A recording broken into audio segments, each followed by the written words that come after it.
আসসালামু আলাইকুম, কেমন আছো বন্ধুরা? গিয়েছিলাম একটি কাজে চাঁদপুরে। কাজ সারতে সারতে ভালোই দেরি হয়ে গেছিলো, তেমন সময় ছিল না, সন্ধ্যা হতে আর তেমন একটা বাকি নেই। তো ভাবলাম যেহেতু এসেছি তাহলে আমরা একটু ঘুরি। তো চাঁদপুর বড় স্টেশন আসলাম, সবাই মিলে সিদ্ধান্ত হলো কিছুটা সময় আমরা নৌকা নিয়ে ঘুরবো। তো আমরা কয়েকটা নৌকা দেখলাম, এক থেকে একটা নৌকা আমরা ভাড়া নিলাম। 1 ঘন্টার জন্য 300 টাকা দিয়ে নৌকাটা ভাড়া নেওয়া হলো।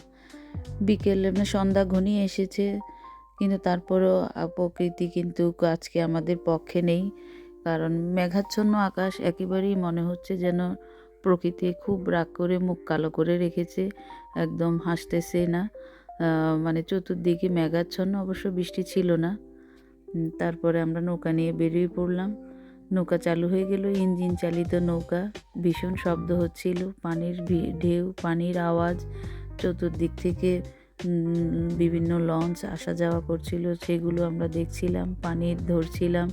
পানি ধরতে ভীষণ ভালো লাগছিল, বেশ ভালো লাগছিল। এমনি আসলেই প্রকৃতি সৌন্দর্য, প্রাকৃতিক সৌন্দর্য আলাদা, সেটা আলাদা করে আর বলার কিছু নেই। প্রকৃতি পছন্দ করে না এমন কেউ নেই। আর বাংলাদেশের প্রকৃতির কথা তো বলাই যায় না।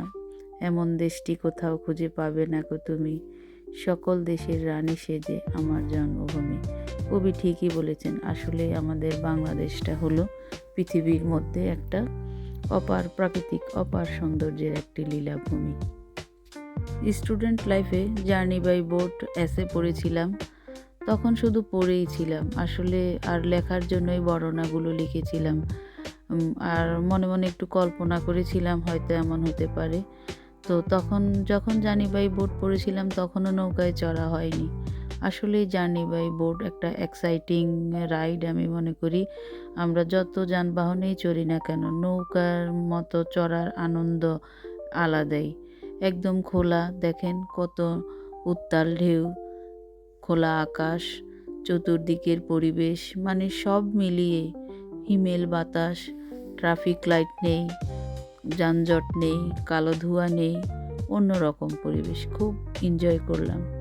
সন্ধ্যা হয়ে গেছে, বন্ধুরা আজান দিয়ে দিয়েছে, দেখতে পাচ্ছ অন্ধকার হয়ে এসেছে।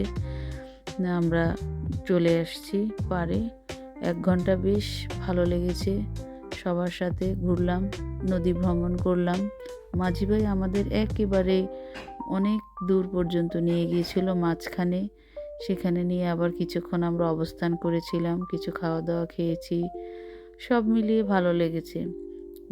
অনেক দূর গিয়েছি, আবার ফিরে এসেছি, অনেক মজা লেগেছে। ধন্যবাদ বন্ধুরা।